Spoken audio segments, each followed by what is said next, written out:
Short mangas. No, not one-shots, but short and sweet stories told through the greatest medium of them all. Stuff that essentially you can read within a single sitting. And honestly, I've not been too familiar with these types of stories in my past, outside maybe a couple of short romance mangas I read when I was in my teenage years. But even with those, they never grabbed my attention or emotionally weighed on me as much as longer pieces would have in that instance. That is until recently, where I discovered this short manga with only 17 chapters called All You Need Is Kill. Now, this is a manga by author and main writer Sakurazuka Hiroshi, and the storyboard is by Takeuchi Ryosuke, who you might know from mangas such as Moriarty the Patriot. And last but not least, the man that did the art for this manga, Takeshi fucking Obata. Honestly speaking, he is the sole reason why I even wanted to read this thing in the first place, because I haven't read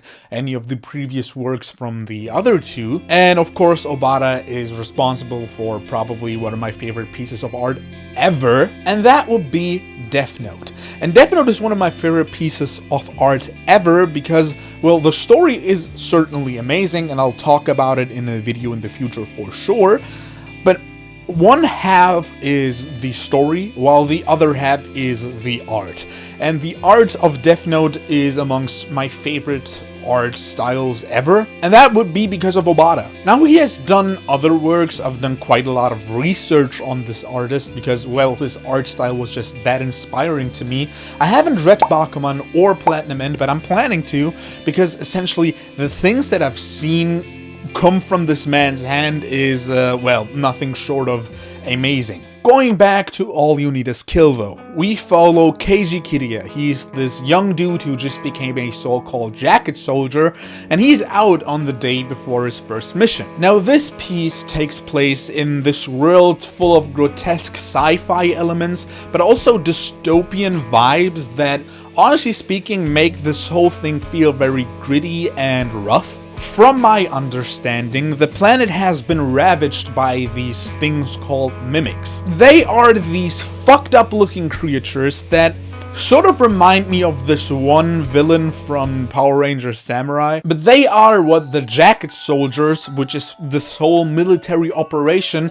fight against to save the planet. And they do that in big badass looking mechs. Now, before you mech haters turn off, this isn't really a mech focused manga. Sure, there is a lot of cool action going on, and the mecha aspects aren't overwhelming, especially for me because I hate mech stuff. Because as soon as our protagonist meets all of these different people from the military, and also what is supposedly the iteration of the strongest in this manga, which is a girl called Rita, he then of course gets deployed to his first mission. Now, usually, this right here would be the perfect time to build up your world and several different entities that our protagonist should fight against and overcome. Instead, Keiji dies fucking immediately. Instead of making this a couple of page long tragedy with no punchline, the author decided to go with something completely different. Because it turns out that Keiji is actually stuck in a time loop,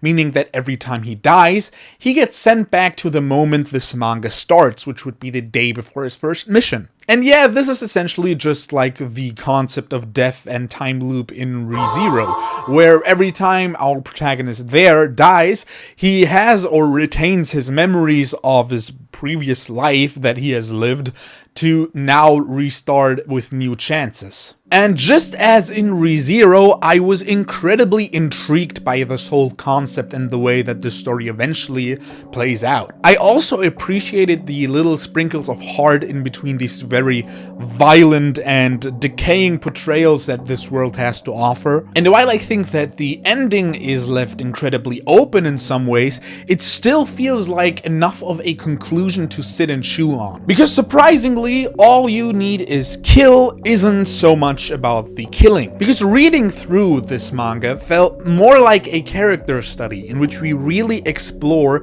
the weight behind being turned into mush for 160 times. It's about the emotional weight and loneliness that follows this road, a road that leads to yet another death, which essentially becomes routine for Keiji here. And towards the end, the manga tries to emphasize how carefully time should be spent, since a single moment with the right people could be worth everything. I think that 2 or 3 chapters on this whole concept would have been appreciated, but I don't mind too much here, since it really feels like this manga was made with a thought in mind that people should read this in only one sitting, and this whole concept of exploring the characters more and the world more would sort of be contradictory to that idea. Side characters, by the way, here have some really cool designs to them and some well-executed gimmicks, and the art is fucking incredible. Again, it's Takeshi fucking Obata. I think All You Need Is Kill really reminded me on why I love mangas that much more than I love anime. And that is not to put any shade on anime whatsoever. I love anime, that's why I cover a lot of animes on this channel. But with manga,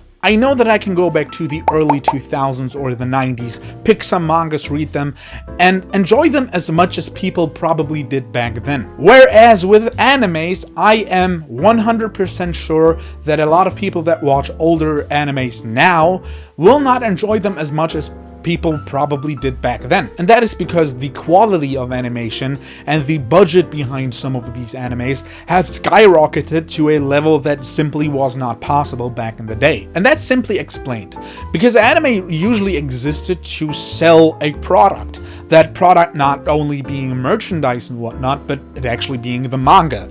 Meaning that from a business perspective, from a perspective of making and creating an anime, it was already put beneath a manga per default. Whereas right now, anime have become serious alternatives and a lot of times even the better product in comparison to their mangas. Long story short, my point here is that I feel like mangas in their nature are more timeless than animes are. And this would probably be good to discuss for an entire new video, but I just wanted to mention it here since, again, this one really reminded me of that fact. Let me know in the comments what you think about that. I think overall though, All You Need Is Kill is an incredibly solid read that I would recommend to everyone that wants a short and bittersweet story to chew on for a little bit. I think this is the spot where I should mention that this manga actually inspired movies like Edge of Tomorrow with Tom Cruise and Emily Blunt. I think there's also this new movie coming out that is literally called All You Need Is Kill,